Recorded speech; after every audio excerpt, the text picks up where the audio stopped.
Hello and welcome to the campaign diary for session 32 of the Abomination Vaults. This episode is going to be a pretty roleplay heavy one, as we didn't actually have any fights, so there's going to be a lot of roleplay clips for you to enjoy with both NPCs and between each other. When we left off last session, our players had just taken a terrible defeat as they tried and failed to defeat Volluk.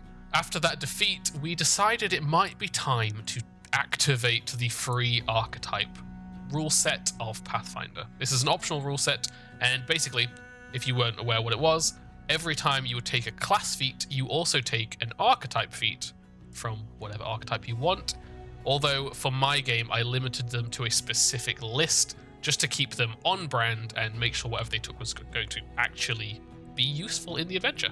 So since I teased this in the last episode, let's get on to what people actually chose. So May wanted to take the Exorcist archetype, which begins at level 4, so for level 2 she took Scout, which allows her to take both the Avoid Notice and the Scout exploration action at the same time, and it gives her and the party a +2 to initiative when she's scouting, instead of a +1.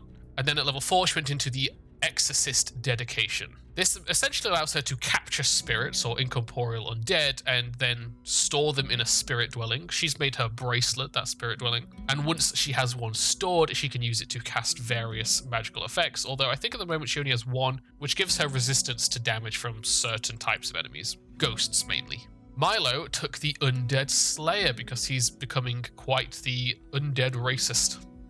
This basically is a whole archetype dedicated to killing undead and making someone very good at that. There are multiple level 4 options in this archetype. He took Slayer's Strike, which means he can do additional damage when attacking an undead.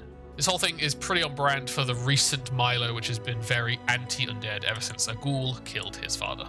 All effects started with Herbalist at level 2, just to pick up a few craftable items, and then she went into Blessed One at level 4. Her future plans involve now taking magical crafting next time she gets a skill feat so that she can craft full healing potions at the start of every day, which is going to be super useful. And essentially, her whole build is going to continue stacking, trying to be the best healer possible, which is something she's very much dedicated to. I've tried to sway her towards choosing other types of build and, branching out a bit, having some variety, but she's very committed to being the #1 healer.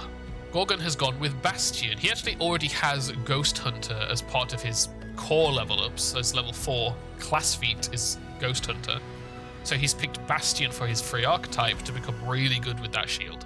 As part of his level 4 options, he has a few to choose from. He went with Disarming Block, so he can hopefully knock people's weapons out of their hands when he manages to shield block. And Sesto went with the Bounty Hunter archetype.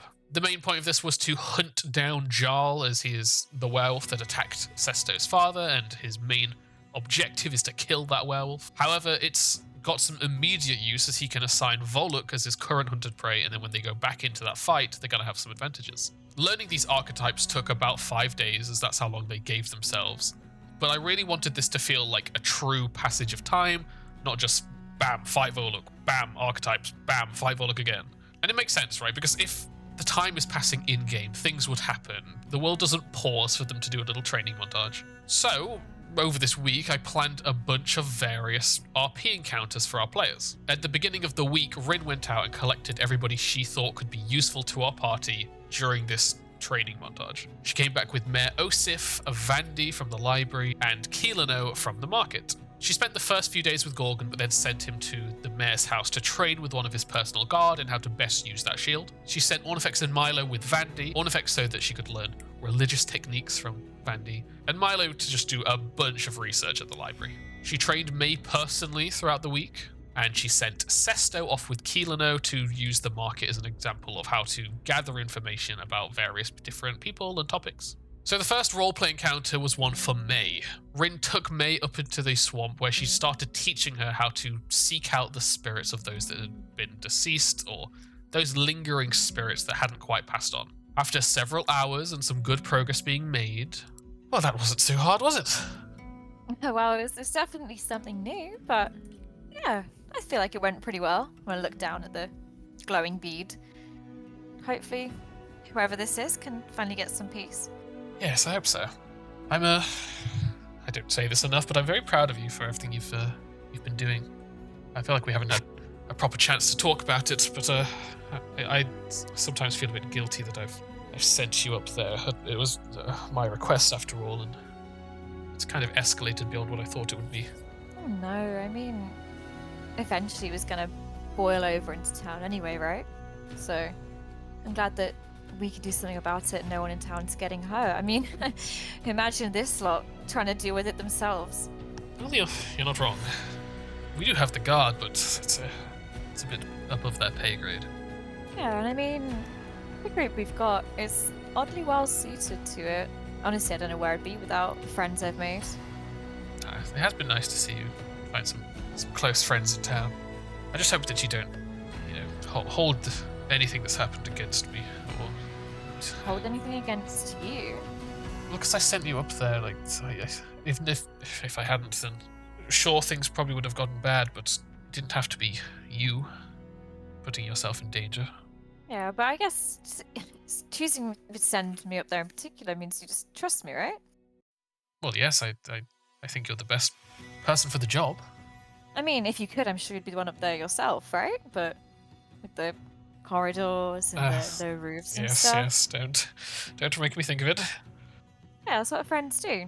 They bolster each other up when you have a problem, And this is one of those really times when you need my help. Okay, I suppose you're right. And look at you now. I mean, I need your help, and you're helping in your own way. True, yes. I do wish I could do more, I suppose. You're doing a really good job. I'm sure everyone is incredibly grateful for having you in town.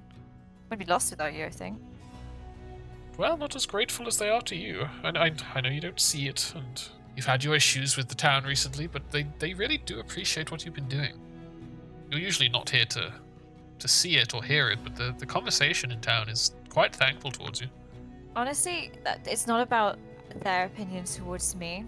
It's just, I mean, you know what happened before I came here with the previous town and throwing people under the bus like they did. I just don't want it to happen again. Especially now I've made such good friends. They're such good people. They don't deserve that. I don't think that would happen. I certainly wouldn't let it. And that won't happen because you're going to be successful and not have any more incidents like that before. I don't know, it's getting pretty rough. It's nothing that you and your friends cannot overcome. Thanks. That means a lot. I'll give her a hug. She hugs you back. And then you spend the rest of the day trading hard, trying to learn how to commend the spirits. May, of all the party, has had some real motivation issues, feeling that the town of Atari does not appreciate what they're doing. This might have been on me not quite giving them the feedback she wanted early into the adventure. So this whole scene was basically just me wanting to reassure May that people do appreciate what she's doing, people are thankful, and trying to spin that narrative a bit more so it's not so hard for her to find reason to keep going. Next, during this first day, Sesto was spending time with Keela now. Sorry to hear about your dad. I'm gonna assume it's the same one who took my wife. It could be. I've not really spoke to him much since. He's still been just recovering more than anything. Well, we're lucky he's alive. As much as I dislike the druids, they did do a good job in saving him. Gotta give them that. I know you probably have your own reasons for taking care of this Jaw fellow, but if you do find him, you do put him down, just let me know. I'd be lying if I said the thought hadn't crossed my mind. I mean, you've got it, right? He's attacking people again. I was hoping Tiny's presence might ward him a bit, but... Yeah, he gives Tiny a bit of a side eye. He doesn't particularly like wolves of any kind. I suppose he's not that bad for wolves. That is the reason I went looking for a wolf. They tend not to try and prey on each other's territories usually. Oh. With one perusing the streets and sort of the area of Atari. I suppose that makes sense. It's been good to have you working with us. You have kept the place relatively safe and calm, which is always good. Look, all I'm saying is that if you find this werewolf, kill him for me as well. And then he sort of gruffly gets into his angry street protector mode and trying to ignore the fact that he had a moment of vulnerability, starts to sort of order you to try out your techniques and go gather some information. And he gives you like a person in town to sort of try and learn about as a target. Sese's backstory had him working under Keelano for many, many years, so these guys already have a pre-existing relationship, and I wanted to play on that and sort of the closed-offness of Keelano to have a bit of familiarity between them. When we got to the evening, during the nighttime, Ornifex received another warning from Yog Sothoth. Ornifex, you hear the door to your bedroom creak open. It disturbs you enough to wake you up, and you sort of open an eye to look at the door, and you see Magaloy stood there. And she sort of walks in with a little bit of toast that's been like crumbled so that it's easier to eat with a beak. Sits on the side of the bed. So, another day. Another day indeed. I will, eye the toast a little bit. What you up to? So late, Well, I've come to check on you. See if you have any plans on doing what you've been told. You're too sweet. I'm doing good, don't worry. I'm trying my best to learn now, and hopefully that will make a difference. She stares at you, and her eyes obviously are essentially black voids due to her nature as a Tengu. But something looks a little bit off with her. And as you look into her eyes, you realize that you're staring into just like the void of space through her eyes. And as you almost notice that, you see all of her feathers, almost like somebody's unfocused and refocused a camera. They sort of shift into every single black feather on her body is actually a tiny black tentacle that's writhing. When are you going to do what you've been told? I'm trying my best. He's waiting.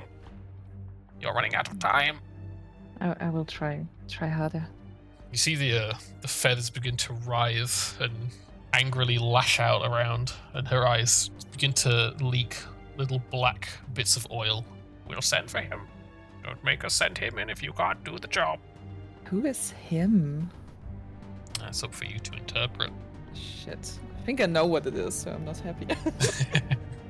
She stares at you for a few more seconds before slamming the tray with the toast into the air, like just full flipping it, launching across the bed and putting her hands around your throat. When are you going to do as you've been told?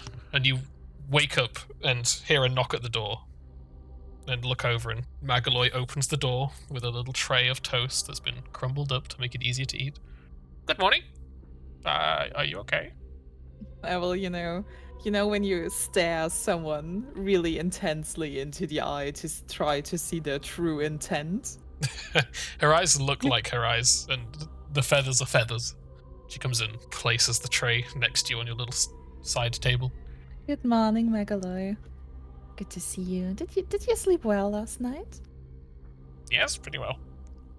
What about you? You seem a little stressed. I am a little stressed. Do you know when you're under time pressure and you may not make it? Is there a rush? Yeah, there certainly is. But I also don't want to bother you with it right now. I'm so sorry. Just early in the morning, so thank you for the toast. I keep pushing these various dreams and visions onto Ornifex because this is the player's first campaign, and while we have been playing over a year now, I want her to become more proactive when it comes to seeking out solutions to these backstory moments, and not be so reliant on me to give them opportunities with scenes or encounters or whatever. I basically just want her to seek out her own progress, so I'm going to keep pushing her and essentially having Yog Sothoth threaten her until she makes some actions of her own volition. On the second day, Gorgon was following Rin to the library to go pick up some various research papers on undead, when the pair were noticed by Yin Yasmira. Gorgon has this checklist of various bad deeds he's done in the past that he wants to make up for, and number one on that list is something he did to Yin Yasmira. So this was an opportunity for him to ask for forgiveness. As you're walking there, though, you hear this clanking of a bunch of wooden planks clattering to the ground. And as you look over, you see Yin Yasmira, who you have had history with, is staring at you from down the street, and she begins to angrily stomp her way over to you. God, I knew this day would come. Hi, Jinja. She gets very close to your face and starts like pointing into your chest. What the fuck did you get out? Oh, not too long ago, to be honest. I've been honestly meaning to see you. Why are you trying to ruin more of my operations? Why would you come back here? No, I've turned everything around. Look, I got a list, and I take out the list. Seriously, look at number 1. She reads over it.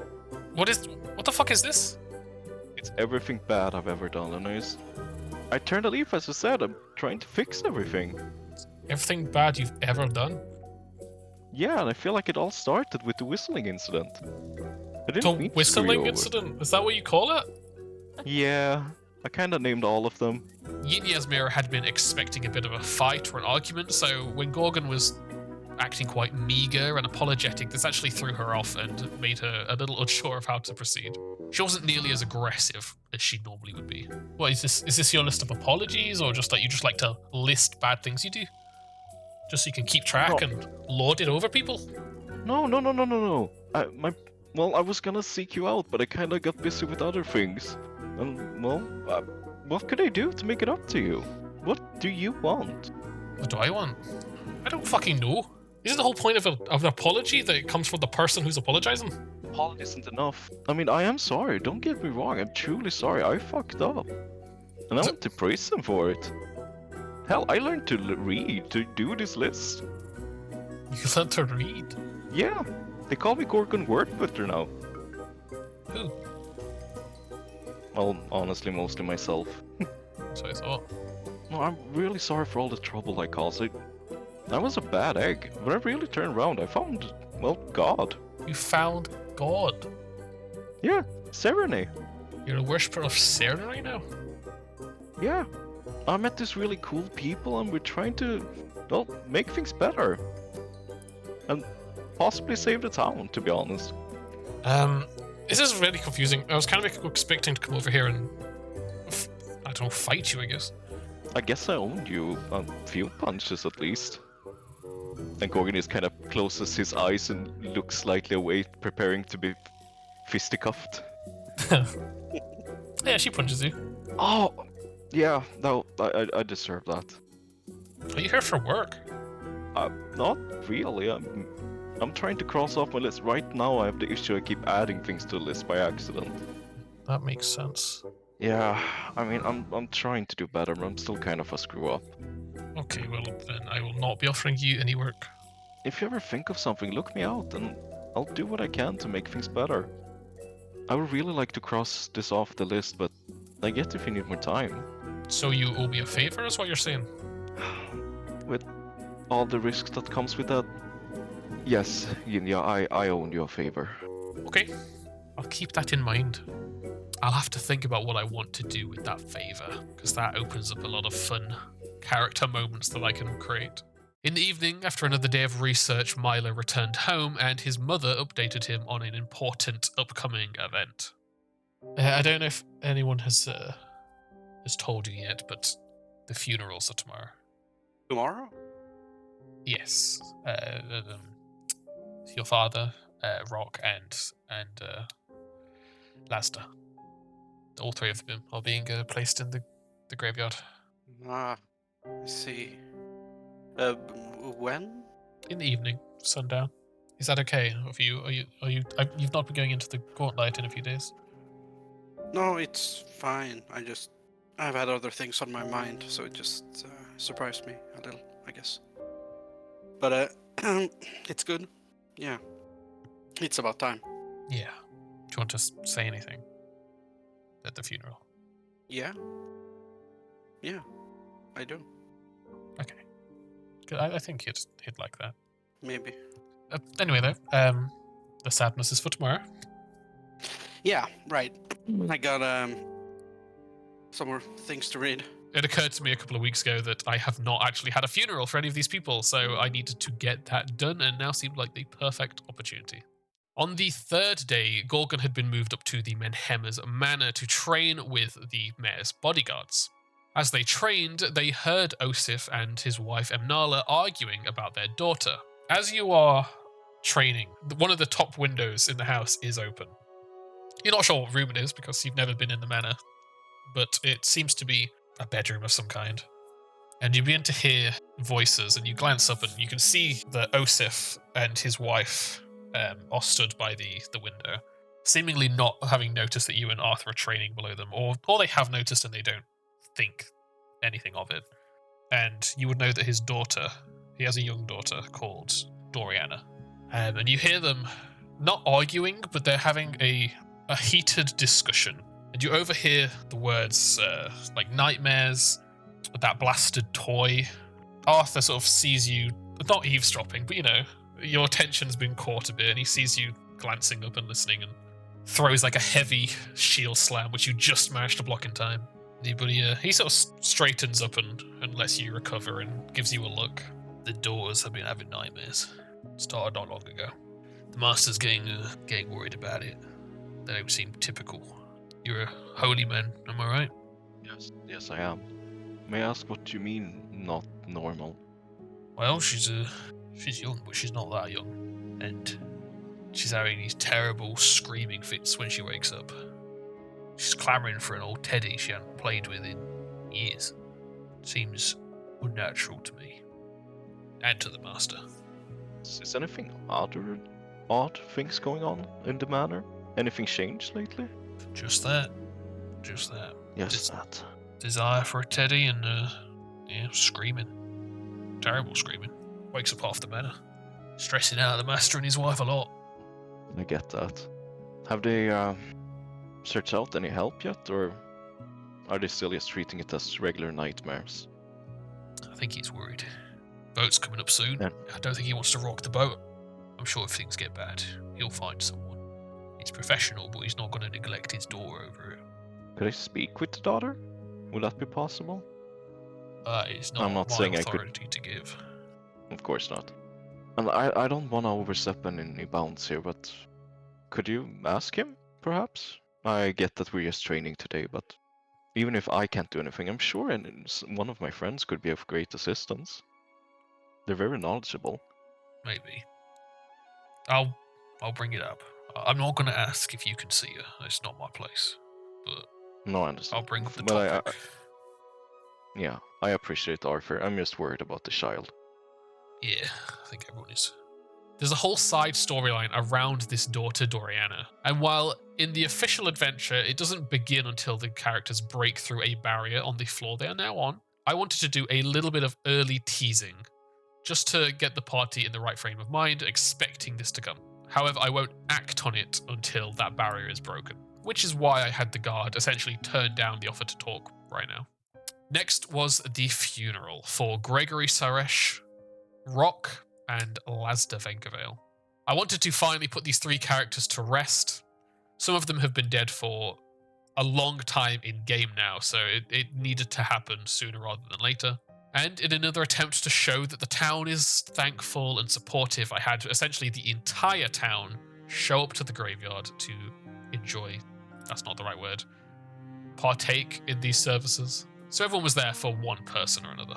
Vandy gave the funeral rites in one large speech that encompassed all three characters. Brelda spoke at Lasda's grave, telling everyone how thankful she was to finally just have an answer. The unknown was what was killing her, and while this wasn't the outcome she was hoping for, it's good to finally just know what happened. Milo's mother spoke at Gregory's grave about how, first and foremost, he was a protector, and how, despite his strong and sometimes harsh personality, everything he did was out of a desire to protect people. Although Milo could tell she was making an attempt to keep up appearances, something that Gregory always did outside of the house. So, when it came to Milo's time to speak, he was a little more honest. Right, so, my father, he wasn't a very nice man. He was tough, angry. We didn't see eye to eye very often. Almost never, as far as I can remember. But, like my mother said, he did care. In his own way. It might not have been the best way, but it's what we got. I'm just sorry that I never got a chance to prove myself to him. And that if I had, maybe things would have turned out differently. But I will avenge him. And I will prove myself to him. So that his spirit can Rest in peace. And then it was Rock's turn. With no family in Atari, our party were the ones that had to speak. I feel like it's pretty apt that I'm the one to say something first after how I felt about this whole situation for a while, but we didn't have the pleasure of knowing Rock for very long, but the time he was with us, he definitely made a lasting impact. He was the kind of person that took things head on, you know, but was pretty stable. And I feel like there's a few people here that wouldn't be here today without him. It's a sacrifice he made that I feel, even though it was unwillingly, if he could have chosen again, he would have made the same choice to protect us, to protect everyone here. When I look around, stare at everyone in the town. He died for you, and I feel like he died for us. The best way we can honor him is to finish what he started. Amen. I, of course, came totally prepared and have like a bottle of. Is it schnapps in English too? Yeah. Hell yeah, okay, it's schnapps Nice. then. And I will just pour it onto his grave. For you, buddy. One last drink and take a little sip too. After a pretty long service, people began to filter out of the graveyard, leaving our party alone to have a more personal, private moment with Rock. They debated taking his lockpicks, which they still had, and placing them in the grave. However, they knew that these lockpicks actually belonged to Lily, not Rock, and he had taken them when she had died. And now they knew that Lily might still be alive. So instead of placing them all in there, they decided to split them and place half with Rock, and then hopefully, when they save Lily, give her the other half. I don't know. Maybe we should wait. There's still a chance that we might save Lily. And if so, she deserves them. True. How about we split them? Half for him, half for her? Yeah. That sounds good, actually. They ended up spending a long while by Rock's grave, just role-playing and talking to each other. I'll walk over to Gorgon, want to clap you on the back. Oh, Gorgon, I wish you could have met Rock. I feel like he'd have liked you. Yeah, I'm sorry for your loss, Milo. I didn't know him, but he was your father. No. Rock is not my father. Oh man. But that was funny. I mean, he was a better dad to you than your dad ever was. That's fair. That's fair. He did step up. I see him more as a favorite uncle.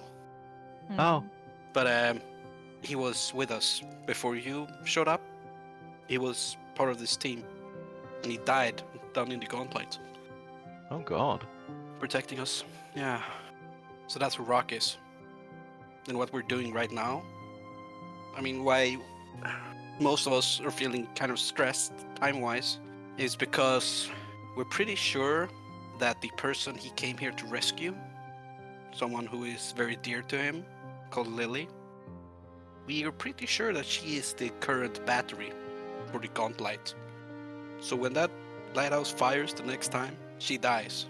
Oh god. I knew the urgency, but I didn't know it was so personal. Yeah, it is. So, yeah. That's why we're all really hoping that we can put that maggot man down. We don't have a lot of time left, I think. It's gonna fire any day now. But then on the other hand, it was also this sense of urgency that made mistakes happen. How Rock ended up dying. We rushed ahead, we weren't ready, should have backed out. It was over like that, not snap my fingers. Yeah, he did die in an instant. And then they spent the rest of the night at the Crow's Cask, drinking, being a lot more rowdy than they usually are, but I think that was perfectly understandable based on the situation they had just been in. It was good to see them just let off some steam. On the fourth day, at long last, Sesto's dad, Pino, finally woke up. I originally only planned to have him out for a few days, but because Sesto's player missed sessions and was here quite spottily for a while, I had to keep pushing it back to make sure it happened when he was available to deal with it. But it was a great opportunity to tick off another outstanding plot point. As Sesto was training in the market, his mother ran over yelling that he's finally awake, and then they all hurried up to the druids to see that, he was awake, he was sat up, and he was looking a lot healthier than he had been. You're awake? Yes, well, How are you? I feel. tired and hungry, but I feel better. He looks down and sort of pulls up his shirt, and you see there is like a horrible scar across his stomach, but it's healed and sealed. I think I'm gonna bear this one for a long time. The druids they haven't told me what happened to me. I don't suppose you know. It was me and my friends that brought you here. Oh, You came down from the path from the gauntlet, and you were just lay there. I dare say you probably saved my life then. Thank you very much. I told everyone you'd be a hero. So that wound's very. Don't know if you can tell from your angle. I think I was attacked. I was on my walk, set upon by some foul creature. That's what I'm. I mean, judging by the wound, it's a pretty obvious kind of creature it was. Oh, to tell. Do you not feel it looks rather a bit wolf-like? He glances to Tiny. No. Of course not. It's quite clearly, obviously, a werewolf. Oh, you don't think that wolf bastard is back, do you? It's been discussed. We ran him into the ocean. He would have died to the fall. And yet, here we are, many, many years later. I'm probably worrying for no reason, but it's only a rumor that it spreads with bites, isn't it? It's just a rumor, unconfirmed. I'm sure. Sure, the druids would have told us anything like that was possible. Yes, they Give the do. mother a glance. She looks shifty. She side-eyes you and looks nervous. On the topic of Sesto, his player has definitely fallen out of love with summoners.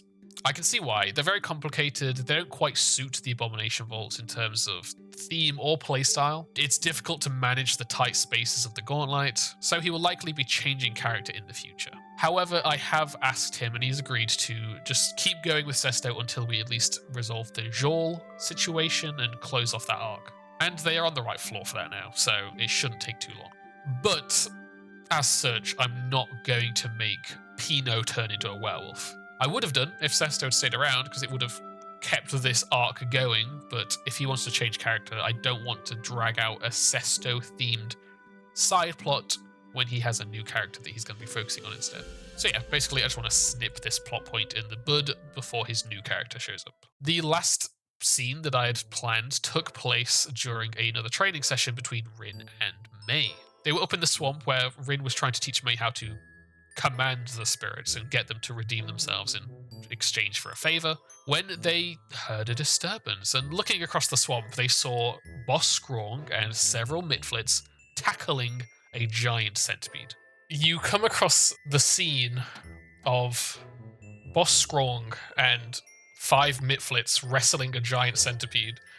Or the Mitflits are wrestling, he stood at the back and is ordering them yes, get it down.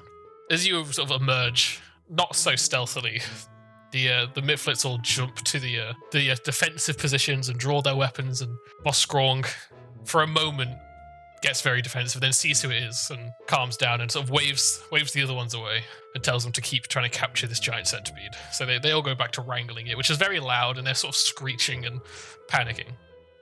He heads over to you with a happy little trot. What the devil are you doing here? Well, I tried to capture a nice new centipede. As you can see, my tribe is forming very nicely. But we need some giant insects. What are you doing Look, here? I mean, you're pretty close to town. No, we're not going into town. Don't worry about that. I just raise an eyebrow at him. From my point of view, you're too close to town. Are you not my friend? Can I not come to this public swamp and take insects? I mean, you can, but just more that direction, I guess. What do you mean, Look, that direction? I would hate for somebody who's not one of, the more understanding people of the town to find you and, God forbid, hurt you and your new tribe. As if they could. I mean, Good.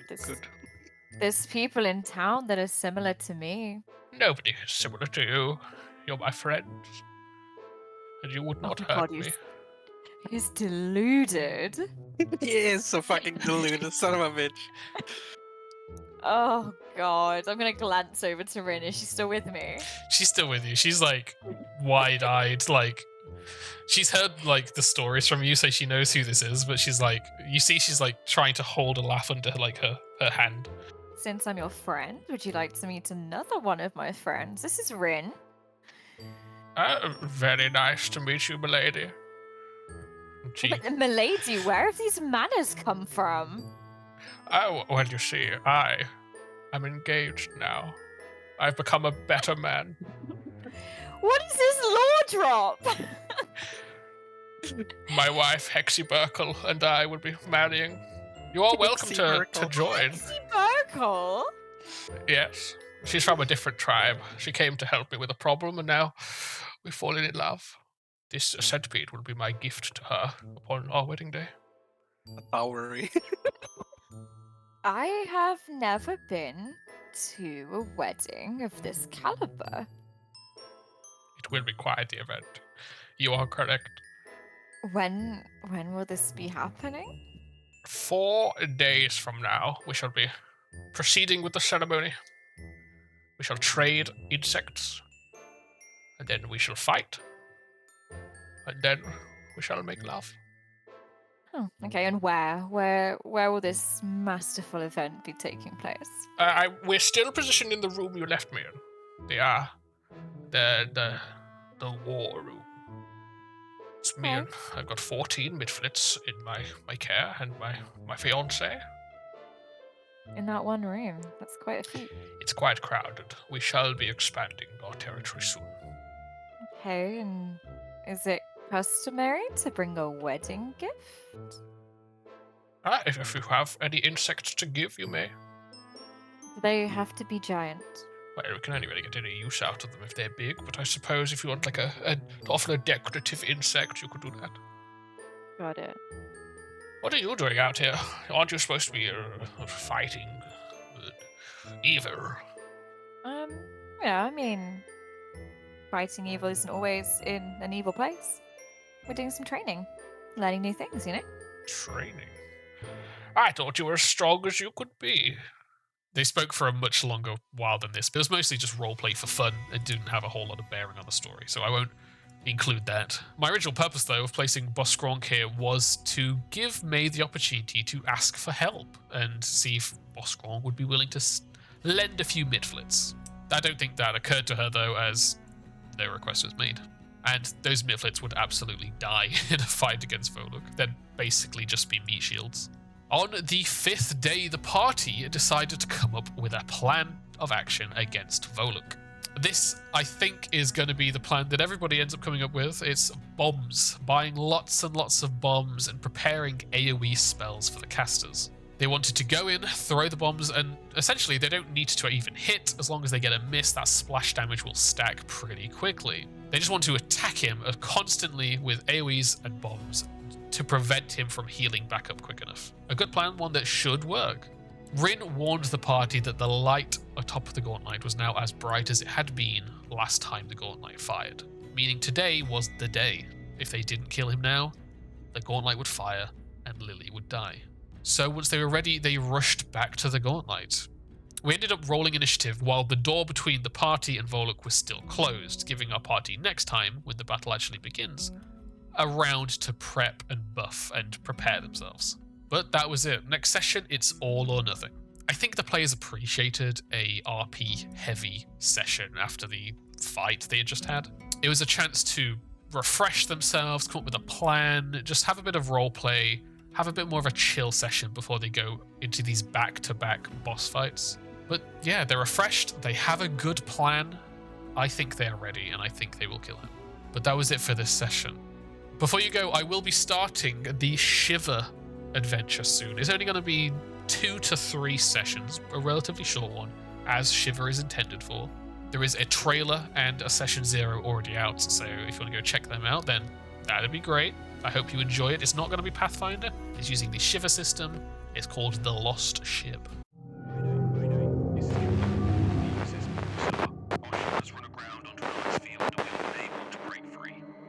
Assistance as soon as possible. We're in dire need of help. Coordinates are 8309 36.4 north, 79 18 37.0 west. Mayday, Mayday. This is Captain Ford of the USS Morningstar. Our ship has run aground onto an ice field and we are unable to break free. Please send assistance as soon as possible. We're in dire need of help. Our coordinates are 8309 36.4 north, 79 18 37.0 west. Mayday, Mayday. This is Captain Ford of the USS Morningstar. Something's got loose. Please don't send anybody. We can't let it out. Our ship has run aground onto an ice field and we are unable to break.